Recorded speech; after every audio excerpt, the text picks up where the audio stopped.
প্রিয় দর্শক, প্রীতি নিন, শুভেচ্ছা নিন। আমাদের মুখোমুখি অনুষ্ঠানে আপনাদের স্বাগত জানাচ্ছি। বাংলাদেশের ত্রয়োদশ জাতীয় সংসদ নির্বাচন ক্রমান্বয়ে এত জটিল আকার ধারণ করছে, এরকম জটিল আকার ইতিপূর্বে কখনোই ধারণ করে নেই। আপনারা জানেন, দুই দেশের নাগরিকত্ব অর্থাৎ দ্বৈত নাগরিকত্ব থাকার কারণে জামায়াতের বেশ কয়েকজন প্রার্থীর প্রার্থিতা বাতিল করা হয়েছে। অপরদিকে সেই একই কারণে বিএনপির কয়েকজন প্রার্থীর প্রার্থিতা গ্রহণ করা হয়েছে, অনুমোদন করা হয়েছে। তাহলে বিষয়টা কি এক দেশে দুই রোদ এরকম দাঁড়ালো না? কিন্তু এইটা তো হওয়ার কথা না। এইটা যদি হয় তাহলে সে দেশে লেভেল প্লেইং ফিল্ড থাকলো কি করে, এবং সরকার এবং ইসি কি করে একটা সুষ্ঠু এবং অবাধ এবং নিরপেক্ষ নির্বাচন জাতিকে উপহার দেবে? অথচ তারা বারবার এই কথাটি বলছে এবং মানুষকে এটি আশ্বস্ত করতে চাচ্ছে যে তারা একটি লেভেল প্লেইং ফিল্ড তৈরি করার মাধ্যমে অবাধ এবং নিরপেক্ষ নির্বাচন জাতিকে উপহার দেবে। অতীতের সমস্ত রেকর্ড ভঙ্গ করে পৃথিবীর সেরা একটি নির্বাচন তারা করবে। আমরা যদি কুমিল্লার আব্দুল আওয়াল মিন্টুর কথা বলি, তার আছে দ্বৈত নাগরিকত্ব, তার মনোনয়নপত্র গ্রহণ করা হয়েছে। অপরদিকে ঠিক সেই একই, কোন রকম কোনো দাড়ি কমা সেমিকলন কিচ্ছু হেরফের নাই, একই কারণে কুড়িগ্রামের মাহবুব আলম সালেহিনের মনোনয়নপত্র অবৈধ ঘোষণা করা হয়েছে। এরকম আরো বেশ কয়েকজনের ক্ষেত্রে একই ধরনের ঘটনা ঘটেছে। সর্বশেষ এই বিষয়টা এসে ঠেকেছে তারেক রহমান পর্যন্ত। তারেক রহমান তিনি লন্ডনের নাগরিক, এ ব্যাপারে শক্ত প্রমাণ রাজনৈতিক বিশ্লেষকদের হাতে এসেছে এবং সাংবাদিকদের হাতে এসেছে। তারা শক্ত প্রমাণ নিয়ে ইসির কাছে আবেদন করেছে যে এই যে তারেক রহমান, সে লন্ডনের নাগরিক, এইটা সে তার হলফনামায় উল্লেখ করে নাই, এই বিষয়টি সে এড়িয়ে গেছে। সুতরাং হলফনামায় কেউ যদি অসত্য তথ্য দেয় তাহলে বাংলাদেশের আইনে সে নির্বাচনের জন্য অযোগ্য বিবেচিত হয়, এবং কেউ যদি দ্বৈত নাগরিকত্ব গ্রহণ করে থাকে সেও নির্বাচনের জন্য অযোগ্য বিবেচিত হয়। এখন যেহেতু জামাতের মাহবুব আলম সালেহিনের মনোনয়নপত্র বাতিল করা হয়েছে, আপিল শুনানি চলছে, আবার ওই একই কারণে বিএনপির আব্দুল আওয়াল মিন্টুটা গ্রহণ করা হয়েছে, তারেক রহমানেরটাও গ্রহণ করা হয়েছে। এখন কেউ একজন ইসিতে তারেক রহমানের নামে একটা মামলা ঠুকে দিছে যে এইটা এই সমস্যা। এখন এখানে কি সমস্যা সেইটার ব্যাপারে আমি একেবারে ডকুমেন্টস সহ আপনাদেরকে দেব। আপনারা দলিল প্রমাণ সহ হাতে নাতে প্রমাণ পাবেন। তার আগে বিএনপির বর্তমান রাজনীতি কোন পর্যায়ে চলে গেছে, তারা মানুষকে কোন পর্যায়ে নিয়ে যেতে চাচ্ছে এবং কোন ধরনের রাজনীতি বাংলাদেশে প্রতিষ্ঠিত করতে চাচ্ছে, এতদিন আমরা বুঝতে না পারলেও সম্প্রতি তাদের কিছু কার্যক্রমে, কিছু কথাবার্তায়, তাদের নেতাকর্মীদের কিছু অ্যাক্টিভিজমের মাধ্যমে আমাদের কাছে এটি পরিষ্কার হয়ে গেছে। তারা তাদের নেতাকর্মীদের মাঠে নামিয়ে দিয়েছে না ভোটের ক্যাম্পেইন করতে। তারা তাদের নেতাকর্মীদের মাঠে নামিয়ে দিয়েছে যে বিএনপি এবং আওয়ামী লীগ যে এক, এইটা আওয়ামী লীগের নেতাকর্মীদেরকে বোঝাও এবং আওয়ামী লীগ যাতে বিএনপিতে ভোট দেয় এর জন্য তারা এমন ভাবে ক্যাম্পেইন করছে এবং গ্রামে গ্রামে ভোট চাচ্ছে যে আওয়ামী লীগ এবং বিএনপি একদম এক, কোনো পার্থক্য নাই। এই মুহূর্তে বিএনপি কে ভোট দেয়া মানেই আওয়ামী লীগকে ভোট দেয়া। আপনারা এই ভিডিওগুলো দেখেন নাই? আমি কপিরাইট ইস্যুর কারণে এবং ভিডিও বড় হয়ে যাচ্ছে এবং তারেক রহমানের ওই ভিডিওটা দেখাবো বলে আমি আর ওই ভিডিওতে যাচ্ছি না, ওইগুলো দেখাচ্ছি না। আপনারা প্রত্যেকেই এই ভিডিওগুলো দেখেছেন। এক নেতা, শ্রীবর্দী উপজেলার এক নেতা, তিনি কিভাবে হা ভোটে জয়যুক্ত হলে কত বড় ক্ষতি হবে আওয়ামী লীগ এবং বিএনপির জন্য সেইটা বোঝাচ্ছেন। তারপরে ওই যে একজন মহিলা চট্টগ্রামের দিকে, সম্ভবত তার ভাষা বলে দিল চট্টগ্রাম, সে বোঝাচ্ছে যে না, আপনারা ভাবেন না যে আওয়ামী লীগ নাই, আওয়ামী লীগ আছে। এখন ধানের শীষে ভোট দেয়া, বিএনপি কে ভোট দেয়া মানেই আওয়ামী লীগে ভোট দেয়া। 10 বছর পরে হলেও এই বিএনপির হাত ধরেই আওয়ামী লীগ আবার বাংলাদেশের রাজনীতিতে ফিরে আসবে, নেত্রীকে তারা ফিরিয়ে আনবে, এই কথা তারা দিয়েছে। আবার ওদিকে ওই যে চাঁপাইনবাবগঞ্জের হারুন, ওই যে এই যে মানে সংসদ ভবনে, ম্যানেজড সংসদে, অবৈধ সরকারের সংসদে গিয়ে কোথায় কোথায় কোরআনের আয়াত ঝাড়তো। সে দেখেন বলছে আওয়ামী লীগের কোন নেতাকর্মীকে যদি গ্রেপ্তার করা হয় তাহলে থানা ঘেরাও করা হবে। এটি তাদের বর্তমানের রাজনীতি। প্রত্যেক জায়গায় ক্যাম্পেইন তারা করছে, না ভোটের ক্যাম্পেইন করছে, আওয়ামী লীগকে কিভাবে নির্বাচনে আনা যায় এবং তারা জামাত ইসলাম তাদের কাছে নিরাপদ না, তাদের কাছে নিরাপদ হচ্ছে তারা আওয়ামী লীগ এবং বিএনপি দুইজন মিলে বাংলাদেশে রাষ্ট্র চালাবে, অন্য কেউ বাংলাদেশে থাকতে পারবে না। লুটপাট করবে, দুর্নীতি করবে, চাঁদাবাজি করবে, যাতে কেউ কোনো বাধা দিতে না পারে। আওয়ামী লীগ যাবে, বিএনপি আসবে, বিএনপি চাঁদাবাজি করবে, বিএনপি যাবে, আবার আওয়ামী লীগ এসে তাদেরকে তাড়িয়ে দিয়ে আবার তারা চাঁদাবাজি করবে। এরকম 5-10 বছর করে চাঁদাবাজি করবে ভাগে যোগে। যদিও আওয়ামী লীগ কখনোই চায় না যে বাংলাদেশে বিএনপি টিকে থাক, আর এই মেয়াদটা যদি টিকে থাকতো তাহলে আর জীবনে বিএনপি নামক কোনো জিনিস বাংলাদেশে আর থাকতো না। কিন্তু বিএনপি বেমালুম এগুলো ভুলে গেছে। এখন তারা আওয়ামী লীগকে রাজনীতিতে আনার জন্য তাদের নেতা, মানে কেন্দ্রীয় পর্যায়ের নেতারা পর্যন্ত বলছে, হাফিজউদ্দিন আহমেদের বক্তব্য আপনারা শোনেন নাই? বিএনপির কেন্দ্রীয় নেতা তিনি বলছেন যে আমরা সব দলের অংশগ্রহণের নির্বাচন চাই, আমরা চাই আওয়ামী লীগ এবার না হলেও আগামীবার নির্বাচনে অংশগ্রহণ করুক। এই হচ্ছে বিএনপির প্রত্যেকটি নেতা একই ধরনের কথা বলেছে। অথচ বিগত 17 বছরে আওয়ামী লীগের কোন নেতা বিএনপির নামগন্ধ শুনতে পেরেছে? তারা বিএনপি নির্বাচনে না আসলে নির্বাচন গ্রহণযোগ্য হবে না, এই ধরনের কথা কোনোদিন শুনেছেন তাদের মুখে? তারা চেয়েছে যে কোনোভাবে বিএনপিকে মাইনাস করে দিতে, বাংলাদেশ থেকে তাড়িয়ে দিতে। অথচ বিএনপি এসে দেখুন কি করছে। হ্যাঁ, এটার অবশ্য কারণ আছে। এর কারণ হচ্ছে আওয়ামী লীগ 17 বছর ধরে প্রত্যেক জায়গায় তাদের লোক রিক্রুট দিয়েছে। আর ধর্ম ব্যবসার কথা তো আছেই, ধর্ম ব্যবসা তো করছেই। যাই হোক, যে কথাটি বলতে গিয়ে, এই যে বিএনপির একজন নেতা সর্বশেষ মোশাররফ হোসেন ঠাকুর, লোকটাকে আমি ব্যক্তিগতভাবে চিনি, তার সাথে আমি কবিতা আড্ডায় একটা প্রোগ্রামে পাশাপাশি বসেছিলাম। আমার তো এখন ঘৃণায় বমি আসছে। সেই লোক দেখুন কি বলছে ইসলাম সম্পর্কে, তাদের অবস্থানটা দেখুন, একটু শুনুন। তো নেকাব মুসলমানদের ড্রেসই না, নেকাব মুসলমানদের ড্রেসই না। ইহুদি নারীরা যখন অন্য ব্যবসাবৃত্তি করতো অথবা অন্য কোন নিষিদ্ধ কার্যক্রম করতো তখন নেকাব পরতো। আর উনি যেটা পড়তেন এটার নাম হলো হিজাব। হিজাব হইল মুসলমানের ড্রেস, বাট নেকাব মুসলমানের ড্রেসই না। কেউ বলবেন না যদি ইয়ে হয়, মব হয়। আমি বললাম, অন্যরা বলা শুরু করেন। তাহলে শুনেছেন, সে হিজাব এবং নিকাবকে, নিকাব ইসলামী পোশাক না, ইসলামী ড্রেস না, এই নিকাব পরে নাকি ইহুদি নারীরা ওই ধরনের কাজ করে বেড়াতো আর সামাজিক, আমি আর ওই ভাষাগুলো এখানে উল্লেখ করলাম না, তার মুখেই আপনারা শুনেছেন। এরকম প্রত্যেকেই তাদের ছাত্র দলের ছেলেপেলেরা, তারা হিজাব পরিহিত নারীদেরকে তারা বারবার হেনস্থা, বোরকা পরা মেয়েদেরকে তারা বিভিন্ন ভাষায় গালিগালাজ, এত নিকৃষ্ট ভাষায় গালিগালাজ করেছে। এমনকি ছাত্র দলের এক নেতা তো বলেছে যে ওই শিবিরের জামাত শিবিরের সন্তান হওয়ার চেয়ে ওইটা মানে বেশ্যার সন্তান হওয়া নাকি তার কাছে অনেক বেশি পুণ্যের কাজ।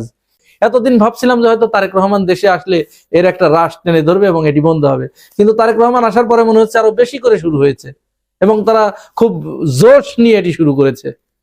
এবার চলুন আর কথা না বাড়িয়ে, তারেক রহমানের মনোনয়নপত্র যে বাতিল হতে পারে এবং তিনি যে দ্বৈত নাগরিকত্ব গ্রহণ করেছেন সেই ভিডিওটা, সেই ডকুমেন্টসটা আসুন আমরা দেখি। আমি এটি শেষে রাখলাম এই কারণেই, কপিরাইট ইস্যুর একটা ব্যাপার আছে।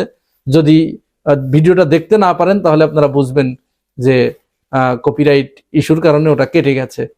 নির্বাচনী হলফনামায় ব্রিটিশ সিটিজেনশিপের তথ্য গোপন করায় কি বাতিল হয়ে যেতে পারে বিএনপির চেয়ারম্যান জনাব তারেক রহমানের মনোনয়ন? তারেক রহমানের নাগরিকত্ব নিয়ে রাজনৈতিক মহলে জল্পনা কল্পনার শেষ নেই। অনেকেই প্রশ্ন তোলেন, ডাক্তার জুবাইদা রহমান যদি ব্রিটিশ পাসপোর্ট ব্যবহার করেন তাহলে তারেক রহমানের নাগরিকত্ব নিয়ে আসলে এত জলঘোলা করার কি আছে? তিনি দীর্ঘ 17 বছর লন্ডনে কোন স্ট্যাটাসে ছিলেন? তিনি কি শুধুই পলিটিক্যাল অ্যাসাইলামে ছিলেন নাকি তিনি ব্রিটিশ নাগরিকত্বও গ্রহণ করেছিলেন? বাস্তবতা হলো ডাক্তার জুবাইদা রহমান এবং তারেক রহমান দীর্ঘদিন ধরে লন্ডনে একসাথেই বসবাস করেছেন। যেহেতু ডাক্তার জুবাইদা রহমান ব্রিটিশ পাসপোর্টধারী, সেক্ষেত্রে এটা খুবই স্বাভাবিক যে জনাব তারেক রহমান নিজেও ব্রিটিশ পাসপোর্টের অধিকারী বা ব্রিটিশ নাগরিকত্ব লাভ করেছেন। তবে অনুমানের উপর ভিত্তি করে কথা না বলে আসুন সরাসরি দালিলিক প্রমাণে নজর দিই। ব্রিটিশ গভর্নমেন্টের সার্ভিস ওয়েব পোর্টালে ভিজিট করলে এখনও দেখা যাচ্ছে জনাব তারেক রহমানের নামে ইংল্যান্ডে একটি কোম্পানি ছিল যার নাম হোয়াইট অ্যান্ড ব্লু কনসালটেন্টস এবং এর কোম্পানি নাম্বার 09665750। ব্রিটিশ সরকারের ওয়েবসাইটে তার এই কোম্পানির অফিসিয়াল ডকুমেন্টস অনুযায়ী 2015 সালের 1 জুলাই এই কোম্পানির ইনকর্পোরেশন বা নিবন্ধনের যে প্রথম ডকুমেন্টটি আপলোড করা হয়েছিল তার দ্বিতীয় পৃষ্ঠায় নজর দিলেই আসল সত্য বেরিয়ে আসে। সেখানে পরিচালকের তথ্যে জনাব তারেক রহমানের ন্যাশনালিটি বা জাতীয়তা স্পষ্টাক্ষরে লেখা আছে ব্রিটিশ। এখন প্রশ্ন হলো, নামের মিল থাকতেই পারে, ইনিই কি বিএনপির ভারপ্রাপ্ত চেয়ারম্যান জনাব তারেক রহমান? এই সন্দেহ দূর করতে আমাদের যেতে হবে নথির 4 নম্বর পৃষ্ঠায়। সেখানে ইনিশিয়াল শেয়ার হোল্ডিং এর তালিকায় দেখা যাচ্ছে ডাক্তার জুবাইদা রহমানের নাম, এবং মজার বিষয় হলো দুজনের দেওয়া ঠিকানাও হুবহু এক। অর্থাৎ ইনি যে বিএনপির শীর্ষ নেতা জনাব তারেক রহমান এবং তার ন্যাশনালিটি যে ব্রিটিশ ছিল তা নিয়ে আর সন্দেহের আর কোনো অবকাশ নেই। এখন আসি নির্বাচনী হলফনামার প্রসঙ্গে। হলফনামায় জানতে চাওয়া হয়েছিল প্রার্থী দ্বৈত নাগরিক কিনা এবং হলে তা পরিত্যাগ করেছেন কিনা, কিন্তু জনাব তারেক রহমান বর্তমানে দ্বৈত নাগরিক না জানালেও পূর্বে ছিলেন কিনা সেই প্রশ্নের কোনো স্পষ্ট জবাব দেননি। তিনি যে একসময় ব্রিটিশ নাগরিক ছিলেন কিংবা এখনো আছেন সেই তথ্যটি তিনি সরাসরি এড়িয়ে গেছেন এবং তথ্য গোপন করেছেন।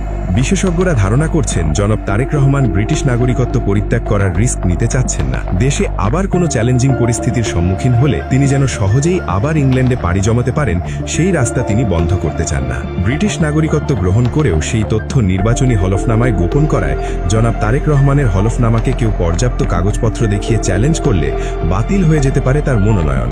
সেক্ষেত্রে আসন্ন নির্বাচনে জনাব তারেক রহমানের অংশগ্রহণই ঝুঁকির মুখে পড়ে যেতে পারে। বাংলাদেশের নির্বাচন কমিশনের আইন অনুযায়ী দ্বৈত নাগরিকত্বধারী কেউ নির্বাচনে অংশ নিতে পারে না। নির্বাচন করতে হলে তাকে অন্য দেশের নাগরিকত্ব পরিত্যাগ করতে হয়।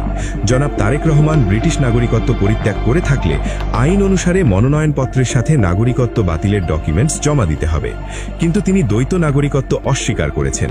অর্থাৎ হয় তিনি এখনও ব্রিটিশ নাগরিকত্ব পরিত্যাগ করেননি, আর পরিত্যাগ করে থাকলে হলফনামায় তথ্য গোপন করেছেন। নির্বাচন হবে বলছে সরকার, ভোট দেবে কে? প্রশ্ন জনতার। দিনের আলোয় মাইক বাজছে, পোস্টারে ছেয়ে গেছে দেয়াল, কিন্তু রাতে ঘরে ঘরে মানুষ গুনছে ভোটার নম্বর আর ভয়। যে দেশে গণতন্ত্রের প্রথম শর্তই ছিল সবার অংশগ্রহণ, সেই দেশে আজ সবচেয়ে জনপ্রিয় দলকে বাইরে রেখে নির্বাচন অনুষ্ঠান করার ঘোষণা আসছে। আওয়ামী লীগ না থাকলে নির্বাচনটা যে শুধু অসম্পূর্ণ নয়, পুরোটাই অবৈধ, এ কথা বলতে হয় না। জনগণ আগে থেকেই সেটা বুঝে গেছে, জানে। তবু প্রশ্ন উঠছে, কেন এই তাচ্ছিল্য, কেন এই তড়িঘড়ি? কার স্বার্থ রক্ষায় এত বড় দলকে বাদ দিয়ে এমন অখ্যাত এক প্রহসনের আয়োজন করা হচ্ছে, যেখানে বিজয়ী এবং পরাজিতর নাম আগেই ঠিক করা আছে? কে সরকার আর কে বিরোধী দল, কে কটা সিট পাবে, সব নির্দিষ্ট।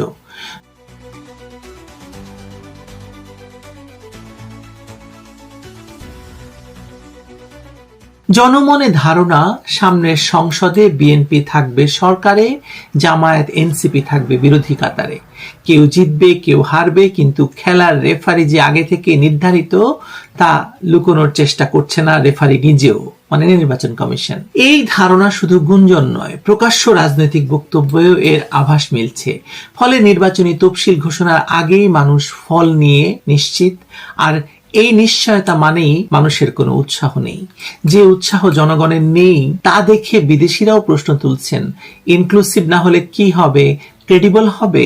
উত্তর এখনো পাওয়া যাচ্ছে না। কোনো বিদেশিরা আবার খুবই আগ বাড়িয়ে ইউনূস সরকারকে বৈধতা দেওয়ার জন্য, ইউনূস সরকারের কাজকর্মকে বৈধতা দেওয়ার জন্য উঠে পড়ে লেগেছে। সেজন্য মিলিয়ন মিলিয়ন ইউরো ইনভেস্ট করা হয়েছে পিআর ফার্মকে এসব রাজনীতিবিদদের ম্যানেজ করার জন্য। আইনের শাসন নেই বললেই চলে, এবং সংশয় সে কারণেই।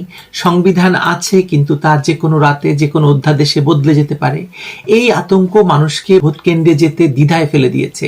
নিরাপত্তা বাহিনী আছে, কিন্তু তারাই যখন ভোট চুরির অভিযোগে অভিযুক্ত, তখন তাদের হাতে নিরাপত্তা চাওয়াটা খুবই হাস্যকর।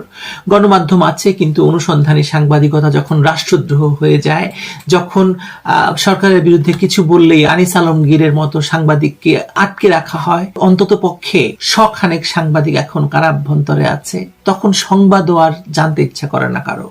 এই পরিবেশে ভোট দেওয়া মানে শুধু সিল মারা নয়, নিজের অস্তিত্বটাকে আরো পরীক্ষায় ফেলা। মানুষ জানে পরীক্ষায় পাশ ফেল যাই হোক, খাতা যে পুরো পূর্বেই কেউ বদলে দেবে, মানুষ সেটা জানে বলেই তার কোনো আগ্রহ নেই নির্বাচন নিয়ে। একটি পাতানো সরকার পাতানো নির্বাচন করে যাচ্ছে। কিন্তু এখনো প্রশ্ন, আদৌ হবে তো? নির্বাচনের দিন ঘনিয়ে আসলেও রাস্তায় তেমন ভিড় নেই। হাট বাজারে নেই তেমন কোনো আলোচনা। দোকানদার বলছে ভোট হবে শুনছি, কিন্তু ক্রেতা আসে না, মানুষের মনে খাচ্ছে না এই ভোট হওয়ার কথা। খেটে খাওয়া মানুষ বলছে ভোট দিলে কি হবে, গতবার তো দিলাম, কিন্তু গন্ডারে চড়ে যে জিতলো সেটা তো আমার চেনা নয়। তরুণরা বলছে আমাদের তো ভোটার হওয়ার কথা ছিল উৎসবের, কিন্তু উৎসবে গেলে পুলিশ ধরে নিয়ে যায়, এখন উৎসবই ভয়। এই ভয়, এই অনীহা, এই বিতৃষ্ণা, এগুলো কোনো রাজনৈতিক দলের মিছিল উৎপন্ন হয়নি, এগুলো ঘরে ঘরে জন্ম নেওয়া অনাস্থা, ভয়ঙ্কর অনাস্থা। অনাস্থার কারণ পরিসংখ্যানেও ধরা পড়ে। ধরা যাক আওয়ামী লীগের কঠোর সমর্থক 40%, তাদের বাইরে আছে আরো 20% মানুষ যারা হ্যাঁ না বলে আওয়ামী লীগ ছাড়া নির্বাচন মানে দেশ চাই না মনে করে। অর্থাৎ শুরুতে 60% ভোটারের মনে নাম লেখানোর মানে ভোট দেওয়ার কোনো আগ্রহ নেই। বাকি 40%-এর মধ্যে বিএনপি, জামায়াত, এনসিপি স্বতন্ত্র মিলে ভাগাভাগি চলছে। তাদের মধ্যে অনেকের ভয়, অনেক অবজ্ঞায়, অনেকে প্রবাসে, ভোট কেন্দ্রে যাবেন না তারা। ফলে প্রকৃত ভোট পড়তে পারে সর্বোচ্চ 22 থেকে 25%। কিন্তু এই 25%কেই বড় করতে বলা হয়েছে, এই 25%কেই দেখাতে বলা হয়েছে 70% ভোট পড়েছে বলে। একথা ইতিমধ্যেই নির্বাচন কমিশনকে জানিয়ে দেওয়া হয়েছে যে যেভাবেই হোক 70% ভোট নিশ্চিত করতে হবে। কেমন করে? রাতারাতি ব্যালট বাক্স ভরে দেওয়া হবে, ভোটার তালিকায় মৃতদের নাম তুলে দেওয়া হবে, একই ছবি দিয়ে কয়েকটি জাতীয় পরিচয়পত্র বানানো হয়েছে ইতিমধ্যে। এসবই আগেও হয়েছে, এখনো হচ্ছে, এবং এই নির্বাচনে তো হবেই। তফাৎ শুধু এই যে আগে লজ্জা ছিল, এখন লজ্জার বালাইটুকু নেই বলেই জুলাইয়ের ষড়যন্ত্রকারীরা এখন সংসদে বসার স্বপ্ন দেখছে। তাদের যুক্তি, আমরা সরকার ফেলেছি তাই রাষ্ট্র ক্ষমতা আমাদের অংশীদারিত্বে হতে হবে। এই যুক্তি গণতন্ত্রের নয়, এই যুক্তি মাফিয়ার। যে ভাঙে সেই পায়। এই যে মাৎসান নেয়, এই যে ভয়াবহ চিন্তা, এখন নির্বাচনের ভিত্তি হচ্ছে এটাই, আমার দখলে সবকিছু আসতে হবে, রাষ্ট্রকে আমরা দখলে রাখবো। কিন্তু মাৎসর ন্যায়ের যে শেষ পর্যন্ত বড় মাছ ছোট মাছকে গিলে খায়, সেটা তারা ভুলে যায়। আজ যারা -2 ফর্মুলায় আওয়ামী লীগ বিএনপি দুটোকেই দুর্বল করতে চেয়েছে, এখন শুধুমাত্র আওয়ামী লীগকে দুর্বল করতে চাইছে, তারা ভাবছে পরে নিজেরাই রাইট শেয়ার করবে। কিন্তু ভোটার যখন থাকবে না, তখন শেয়ারের হিসেবটা যে বন্দুকের নলেই ঠিক হবে, এটা ইতিহাস বারবার প্রমাণ করেছে। ইতিহাস এও বলছে বাঙালিকে শাসন করা যায় না, শুধু হত্যা করা যায়। 1971-এ পাকিস্তানি হানাদার বাহিনী শেষ পর্যন্ত শাসন করতে পারেনি, কারণ বাঙালি মেনে নেয়নি। আজও যদি কেউ ভাবে জোর করে ভোট করে, জোর করে ফল ঘোষণা করে, জোর করে সংসদ বসিয়ে দিলেই শাসন সম্ভব, তবে বোকার স্বর্গে বাস করছে সে। নির্বাচনের 3 দিন পর থেকেই শুরু হবে নতুন অস্থিরতা। এমনিতেই বাংলাদেশ একটা অর্থনৈতিক, রাজনৈতিক, সামাজিক ধ্বংসস্তূপের কিনারে এসে দাঁড়িয়েছে। নির্বাচনের পরে সেটা আরো ভয়াবহ হবে, যেভাবে নির্বাচনকে এগিয়ে নিয়ে যাওয়া হচ্ছে। কারণ এখনো বাঙালির রক্তে আছে সেই একই অমান্য, অবাধ্য জিন, যে জিন 1952 রাস্তায় নেমেছিল, 1969-এ গর্জে উঠেছিল, 1971-এ যুদ্ধে ঝাঁপিয়ে পড়েছিল। সেই জিন ঘুমিয়ে আছে মাত্র, মরে যায়নি। একদিন ঘুম ভাঙবে, তখন এই পাতানো নির্বাচনের কাগজপত্র, এই কৃত্রিম সংসদ, এই সাজানো রাষ্ট্র সব একসাথে উড়ে যাবে। আর তাই উৎসাহ নেই মানুষের। আপনি লক্ষ্য করে দেখবেন, টিভি রিপোর্টেও আপনি দেখবেন না যে নির্বাচনের উৎসাহ আছে কোথাও। সরকার বহু চেষ্টা করে সব উৎসাহ আনার চেষ্টা করছে, কিন্তু উৎসাহ পাওয়া যাচ্ছে না কোথাও। উৎসাহ থাকবে কি করে? যে নির্বাচনে জিতলে জামায়াত আসবে, হারলেও জামায়াত আসবে, সেখানে জয় পরাজয় দুটোই পরাজয়। যে নির্বাচনে বিএনপিকে বলা হচ্ছে জামায়াতের চেয়ে ভালো, সেটা শুনে মানুষ ভাবে ভালো খারাপের মধ্যে ফারাক যদি 2 ইঞ্চি হয়, তাহলে আমার ভোট দিয়ে লাভ কি? যে নির্বাচনে আওয়ামী লীগকে বলা হচ্ছে দূরে থাকো, তাকে আসতে দেওয়া হচ্ছে না কোথাও, তাকে না রেখে নির্বাচন করার ঘোষণা দেওয়া হচ্ছে, সেটা শুনে মানুষ বুঝতে পারছে যে এখানে জোর করে একটি পক্ষকে নির্বাচনের বাইরে রাখা হচ্ছে। এই খেলায় মাঠে নামা মানে নিজের পায়ে কুড়াল মারা। তাই মানুষ মাঠে নামছে না, ঘরে বসে আছে। ঘরে বসে থাকাটাই এখন তাদের প্রতিবাদ। এই নীরব প্রতিবাদ একদিন গর্জন হবে, সেটা ইতিহাসের নিয়ম। এবং আপনি দেখবেন যে আওয়ামী লীগের আমলে 3টি নির্বাচন হয়েছে, এবং এই 3টি নির্বাচনকে আপনারা বলছেন অনিয়মের নির্বাচন, অবৈধ নির্বাচন। কিন্তু তার চাইতেও যে ঘোষণা দিয়ে ইউনূস সরকার ক্ষমতায় এলো, তারা বলল তারা একটি সুষ্ঠু নির্বাচন করবে, অংশগ্রহণমূলক নির্বাচন করবে, এবং সেটি করতে গিয়ে তারা এখন নির্বাচন কমিশনকে নির্দেশ দিচ্ছে 70% ভোটার দেখাতে হবে, যেভাবেই হোক ভোটার টার্ন আউট 70% দেখাতেই হবে। এটা মানুষ যখন জেনে গেছে, মানুষ তখন বলছে আমি গেলেও 70% হবে, না গেলেও 70% হবে, তার চেয়ে না যাওয়াই ভালো। গিয়ে ওখানে বোমায় বোমায় মারা যাব না অস্ত্রে মারা যাব, অস্ত্র তো দেদে আসছে, বাংলাদেশে আসছে, এবং যেসব অস্ত্র লুট হয়েছিল তা সেগুলো জমা হয়নি, ফলে সবার হাতে অস্ত্র আছে, সবার ঘরে ঘরে অস্ত্র আছে। কে হায় নির্বাচনে ভোট দিতে গিয়ে মারা যেতে চায় বলে? মানুষ মারা যাওয়ার ভয়ে আছে, জীবনের ভয়ে আছে। এই ভয়ের পরিবেশে নির্বাচন, তারপরে গণতন্ত্র। দুঃখিত, বাংলাদেশের অবস্থা এই। জানালাম, মিলিয়ে নেবেন আপনি আপনার অভিজ্ঞতার সঙ্গে। ভালো থাকবেন সবাই।